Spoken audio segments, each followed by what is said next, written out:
Sezzle is a company that's really characterized by one thing, and this one thing is exactly why I don't fear the short-term price fluctuations of the company. And today we're going to be taking a deeper look into this one thing to show exactly why the company is a wonderful long-term bet. And as long-term Sezzle shareholders know, this one thing are subscribers. Subscribers are the most important aspect of the Sezzle ecosystem, as they actually build the Sezzle ecosystem. And Sezzle has shown their dominance in growing subscribers year and quarter after quarter. This is the reason why we see profitability levels like this, and the company just keeps on growing. And the company can do this because their subscribers are increasing 41.7% more subscription revenue. But it's not actually the subscription revenue that really matters here. What actually matters is that we're building a relationship with the subscribers. If we take a look at the quarterly purchase frequency, on average, it's 7.1 times per quarter. And this is up from 6.1 times per quarter last year. And as we can see, this does increase the number of overall transactions.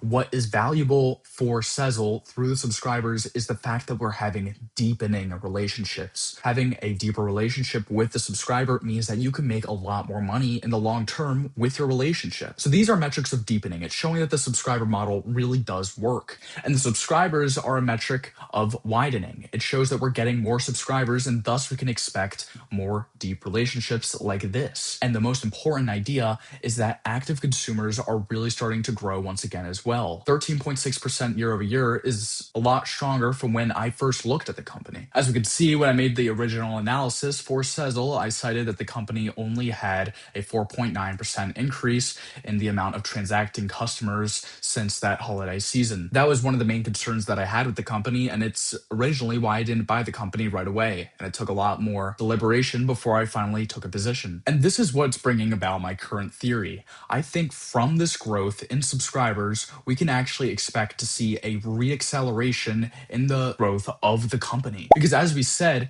subscribers aren't a line in which you're actually trying to make more money. Subscribers are a line in which you show that you're deepening the relationship with the consumer. And from this, you have an increase in transaction income and income from other sources. And thus, this overall increases the profitability of Sezzle. Additionally, it shows that the people who are using Sezzle are really enjoying the product. If you're growing 41% in subscription revenue, it really does show that customers are willing to make that commitment in order to really start using you in their day-to-day lives. And this really is why the subscription is the most powerful tool that Sezzle has. A lot of different buy now, pay later firms don't have this subscription. They usually have a free buy now, pay later option, but they don't get all the perks that you get with Sezzle.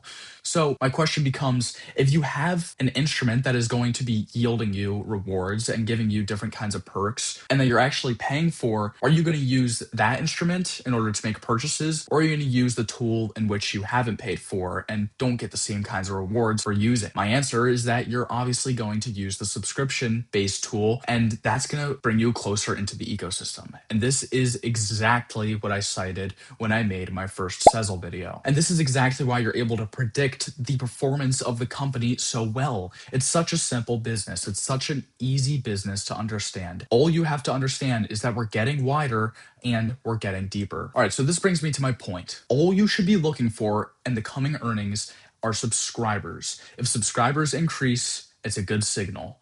If earnings beat, all right, good. If earnings miss, okay, whatever. If subscribers are more than they were prior to this quarter, it shows that the company is very strong.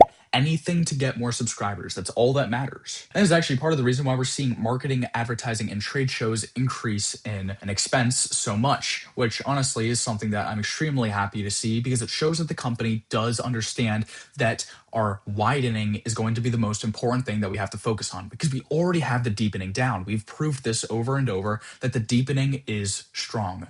People are using Sezzle over and over, and they're enjoying using the product. So as long as we can broaden the base in which we're showing the product to, we will benefit. Now, I want to say Sezzle had very, very strong quarter one earnings. And the reason for this is with these lending companies, as you flow out of quarter four and into quarter one, you're going to be receiving the reward from all of the originations that you did during the holiday season. And as you can see, the market did react very strongly to these earnings. Now, are we going to see another run up like this? I highly doubt it, but I do believe that the company is at least fairly valued at this point. I've made claims that I think possibly it could be overvalued, but as I consider how broad we're getting subscribers and how deep subscribers really get, I do believe that the company is well on track to be worth this price, if not higher into the future. And if we take a look at guidance, they've raised it over and over and over again because the company is just completely smashing their expectations. The deepening and the widening nature of the company is extremely easy to predict, in my opinion at least,